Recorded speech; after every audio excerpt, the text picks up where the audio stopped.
கேப்படோக்கியால green டூர்ல அடுத்ததா நாங்க போனது இல்லாரா வேலி. கேப்படோக்கியா அப்படிங்கிறது முழுக்க முழுக்க பாறைகளால் ஆன ஒரு இடம் அப்படிங்கிறத நம்ம முன்னாடியே பார்த்துருக்கோம். ஆனா இந்த இடம் அதுல இருந்து கொஞ்சம் வித்தியாசப்பட்டு நிறைய கிரீனரிஸோட இருக்கு. கிட்டத்தட்ட 14 கிலோமீட்டர் தொலைவில் இந்த வேலை அமைஞ்சிருக்கு. மெலடி அப்படிங்கிற ஒரு மலை வல்கனோவை வெடிச்சு கிட்டத்தட்ட 14 கிலோமீட்டர் தூரத்துக்கு அது பரவி இருக்கு. அதுக்கப்புறம் இந்த மலையிலேருந்து உருவான மெலந்தீஸ் அப்படிங்கிற ரிவர் ஒன்று இந்த இடத்த ரொம்ப செழுமையா வச்சிருக்கு. 4th செஞ்சுரியில இருந்து 9th செஞ்சுரி வரைக்கும் இங்க வாழ்ந்த கிறிஸ்டியன்ஸ் மலைகளை குறைஞ்சி வீடுகளை கட்டி இங்க தங்கி இருந்திருக்காங்க.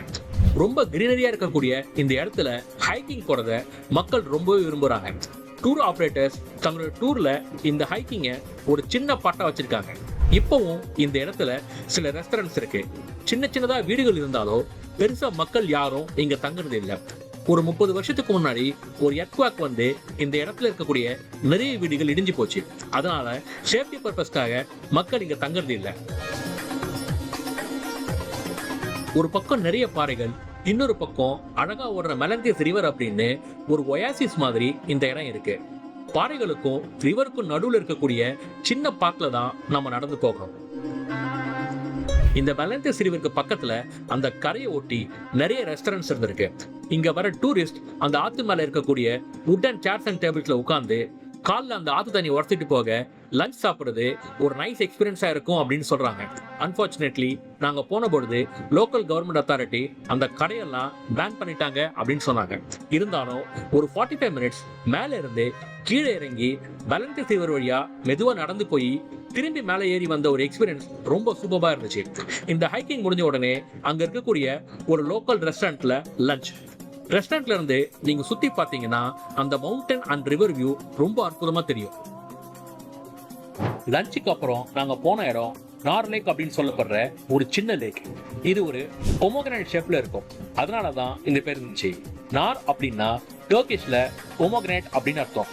சில பேர் இந்த இடத்த லவ் லேக் அப்படின்னு சொல்றாங்க.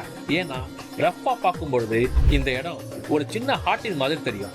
ஹசன் அப்படிங்கிற ஒரு மவுண்டன்ல இருந்து வெளியே வந்த வல்கனோ எரெக்ஷன் இந்த இடத்துல விழுந்து இந்த பள்ளம் வந்துச்சு அப்படின்னு சொல்றாங்க. இன்னும் சில பேர் வானத்திலிருந்து ஏதோ ஒரு விண்கல் வந்து விழுந்து இந்த பள்ளம் ஃபார்ம் ஆச்சு அப்படின்னு சொல்றாங்க. எது எப்படியோ இங்க இருக்கக்கூடிய வாட்டரை பார்க்கும் பொழுது லைட் ப்ளூ கலர்ல ரொம்ப சூப்பரா இருக்கும். அடுத்ததா நாங்க போன இடம் பிஜியன் வேலி. பிஜியன்னா உங்களுக்கு தெரியும், ஒரு காலத்துல இங்க நிறைய புறாக்கள் வளர்க்கப்பட்டிருக்கு. இப்ப நீங்க பாக்குற இந்த மவுண்டன்ஸ்ல மக்கள் சின்ன சின்னதா கிளிஃப்ட் ஏற்படுத்தி வச்சிருக்காங்க. ஆயிரக்கணக்கான புறாக்கள் இதுக்குள்ள வந்து தங்கினதா சொல்லப்படுது. இந்த புறாக்களுடைய எச்சங்களை ஃபெர்டிலைசர்ஸா ஃபார்மிங் யூஸ் பண்ணிருக்காங்க. சில வருஷங்களுக்கு முன்னாடி வரைக்கும் இந்த வழக்கம் இருந்திருக்கு.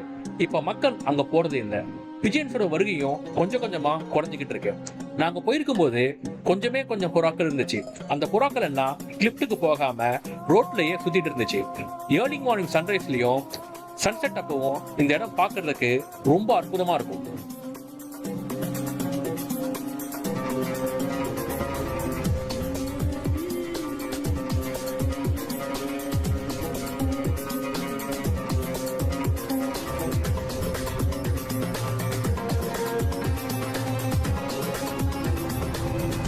ஃபர்ஸ்ட் டே ஆன அன்னைக்கு நாங்க கடைசியா போன ஸ்பாட் ஒரு சன்செட் ஸ்பாட்.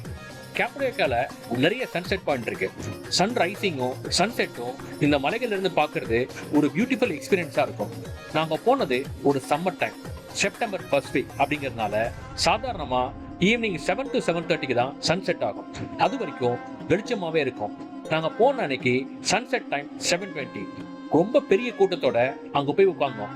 காலையில இருந்து எல்லா இடத்துலயும் சுத்திட்டு வந்ததுனால ரொம்ப டயர்டா ஃபீல் பண்ணும்போது அந்த இடத்துல உட்கார்ந்து நிதானமா சன்செட் ஆகிறத பாக்குறது ஒரு பியூட்டிஃபுல் எக்ஸ்பீரியன்ஸ்.